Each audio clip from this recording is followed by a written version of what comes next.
जय श्री कृष्णा। राधे राधे दोस्तों। तो आशा करती हूँ कि आप सब लड्डू गोपाल की कृपा से स्वस्थ और प्रसन्न होंगे और लड्डू गोपाल की कृपा आप सब पर यूं ही बनी रहे। आप अपने जीवन में इसी तरह से भक्ति करते रहें, लड्डू गोपाल की सेवा करते रहें। तो दोस्तों, आज आप सबके सामने लड्डू गोपाल की एक बहुत ही प्यारी सी, दिल को छू जाने वाली, सुंदर सी सच्ची कथा लेकर आई हूँ।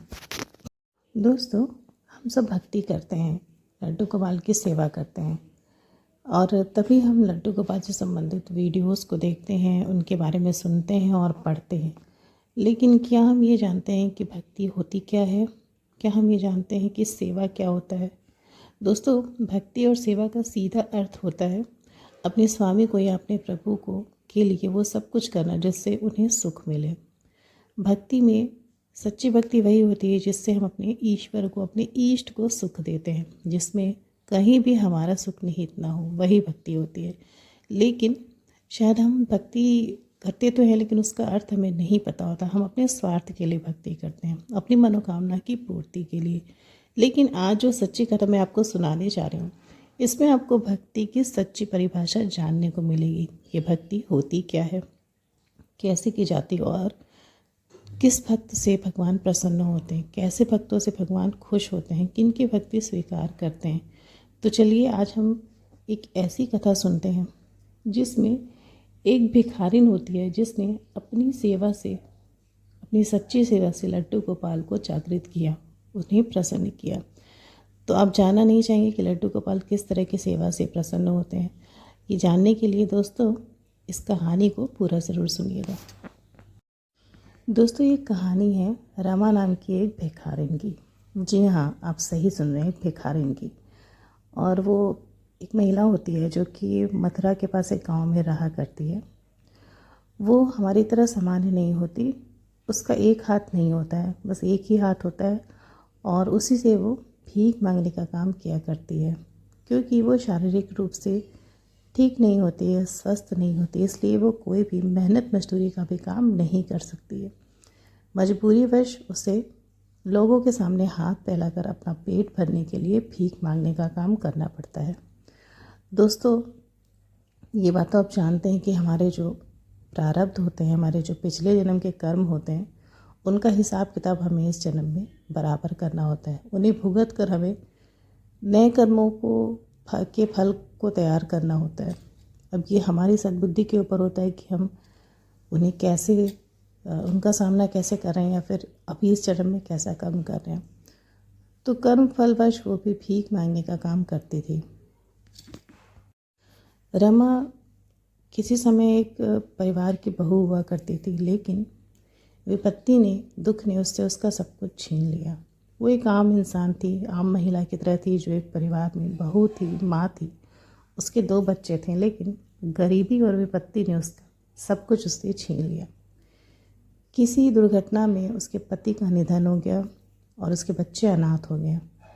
उसके ऊपर ये विपत्ति आने के बाद उसके ससुराल वालों ने उसे घर से बाहर निकाल दिया कि हम अब तुम्हारी जिम्मेदारी नहीं उठा पाएंगे, तुम्हें खुद से ये सब करना होगा। वो अपने दोनों बच्चों को लेकर घर से बाहर मजबूरीवश निकल गई। पहले वो मेहनत मजदूरी का काम किया करती थी, लेकिन एक बार वो अपने बच्चों को लेकर सड़क पर सड़क पार कर रही थी। अचानक से एक दुर्घटना होने की वजह से उसके दोनों बच्चे उसमें समाप्त हो जाते हैं और उसका एक हाथ काट दिया जाता है। दोस्तों, अगर सच में किसी मनुष्य के ऊपर इतना दुख आएगा, इतनी विपत्ति आएगी, तो शायद वो जी नहीं सकता, वो जी नहीं पाएगा, क्योंकि उसके पास जीने का कोई भी मतलब नहीं होगा, कोई कारण नहीं होगा, बहाना नहीं होगा।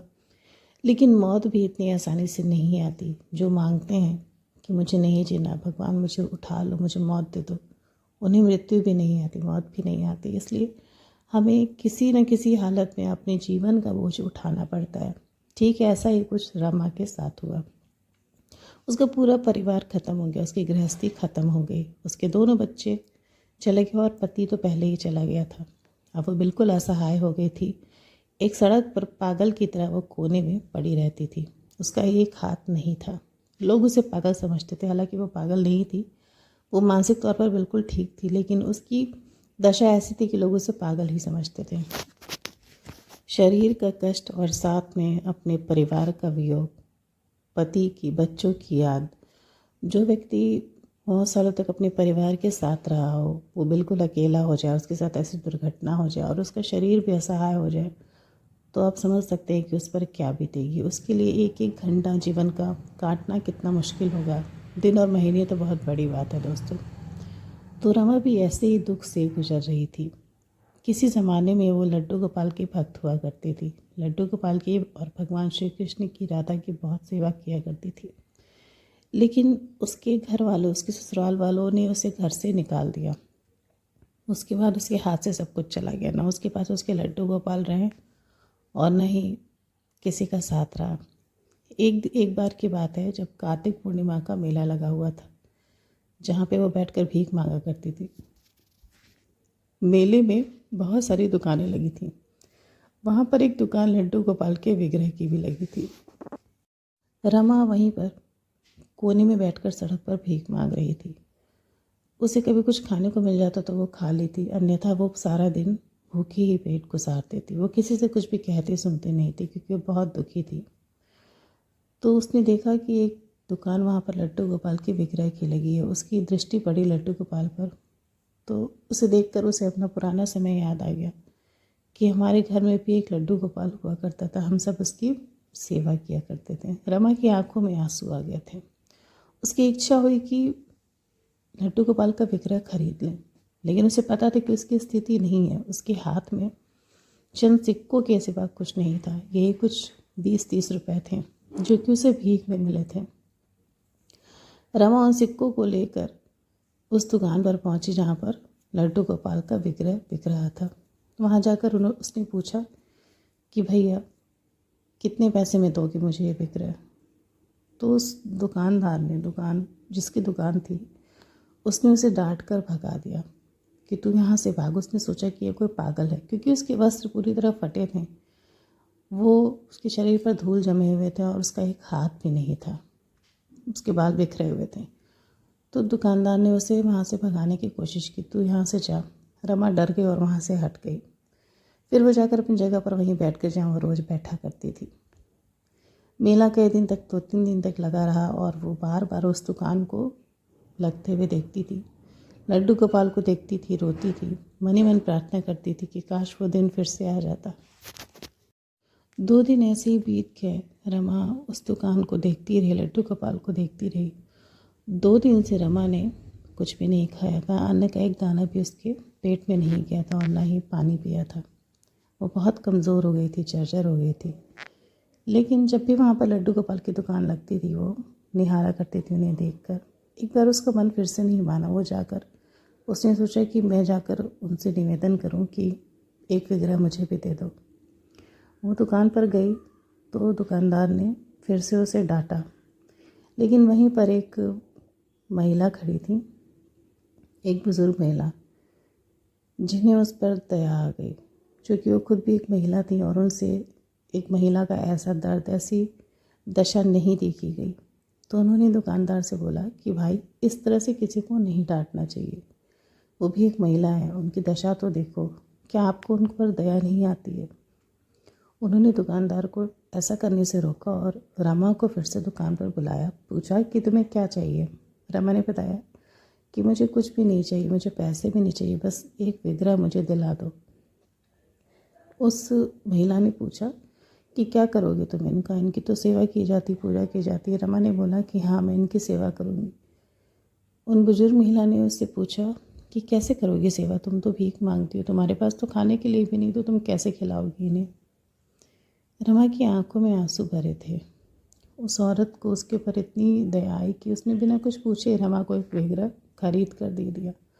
और रमा लड्डू गोपाल को अपनी गोद में लेकर वापस अपनी उस जगह पर, जहाँ पर वो बैठ के भीख मांगती थी, वहाँ जाकर बैठ गई। अब ये कहावत है ना दोस्तों कि भगवान जिसके पास जाना चाहते हैं, जिससे सेवा लेना चाहते हैं, उसके पास जाने का रास्ता वो खुद भक्त को दिखा देते हैं। कुछ ऐसा ही हुआ रमा के साथ। लड्डू गोपाल रमा के पास आ गए, लेकिन अब वो उन्हें भोग कैसे लगाते, उनकी सेवा कैसे करती? रमा अब घूम घूम कर भीख मांगने लगी, सिर्फ अपने बाल गोपाल के लिए। पहले उसे भीख में कुछ नहीं मिला करता था, लेकिन जब से लड्डू गोपाल उसके पास आए थे उसके उसे रोज़ कुछ न कुछ भोग में उन्हें खिलाने के लिए मिल जाता था। कभी लड्डू, कभी पूड़ियाँ, और जो भी मिलता रमा सबसे पहले अपने बाल गोपाल को भोग लगाती थी उसी एक हाथ से। और लड्डू गोपाल बड़े चाव से उसका भोग स्वीकार भी करते थे। जो चला गया, रमा का जो छिन गया, वो तो कभी वापस आने वाला नहीं था, लेकिन हाँ, उसे अब अपना बाकी का जो जीवन बचा था, जो उसके लिए भारी हो गया था, अभिशाप हो गया था, उसे काटने का एक साधन उसे मिल गया, एक सहारा उसे मिल गया लड्डू गोपाल का। वो लड्डू गोपाल से ही लाड लड़ाती, अपने बच्चों की तरह उन्हें प्यार करती, अपने बच्चों को याद करके लड्डू गोपाल को स्नेह करती, प्यार करती। और अब उसका सारा समय लड्डू गोपाल की सेवा में जाता। भीख में ही उसे कभी लड्डू गोपाल के वस्त्र मिल जाते, कभी भोग मिल जाते, कभी उनके लिए कोई आसन दे देता।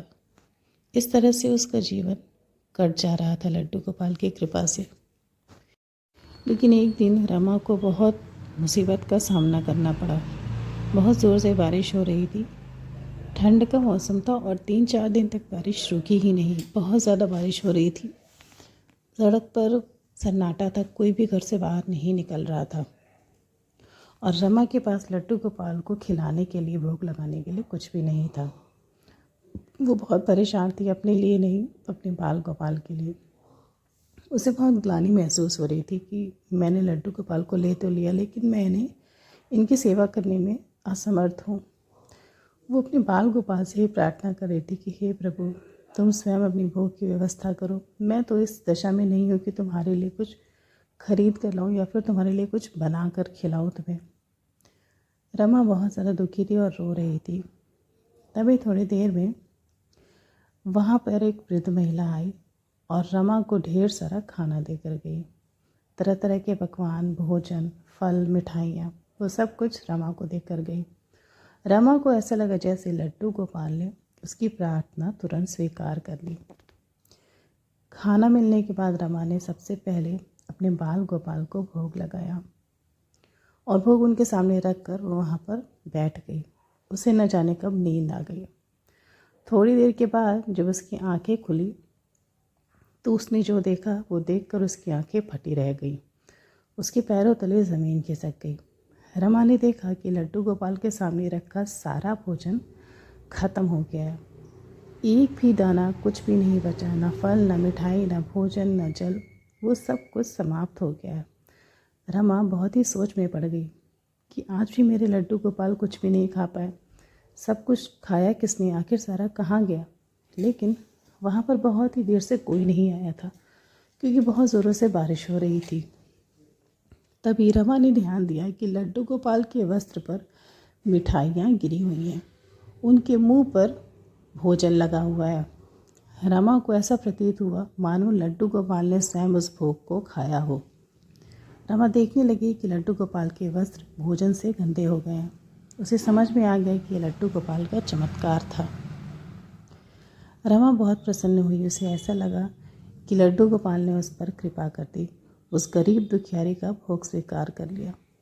और ये कृपा ही थी भक्तों। जब भगवान हमारी सेवा स्वीकार करते हैं, हमें संकेत देते हैं, हमारा लगा है वह भोग स्वीकार करते हैं, उस समय एक भक्त को जो अनुभूति होती है उसकी तुलना किसी से नहीं की जा सकती। उस समय भक्त को जो महसूस होता है कि मेरा जीवन सफल हो गया, मेरे ऊपर भगवान ने दृष्टि डाल दी। रमा की स्थिति अब पहले से सुधरने लगी।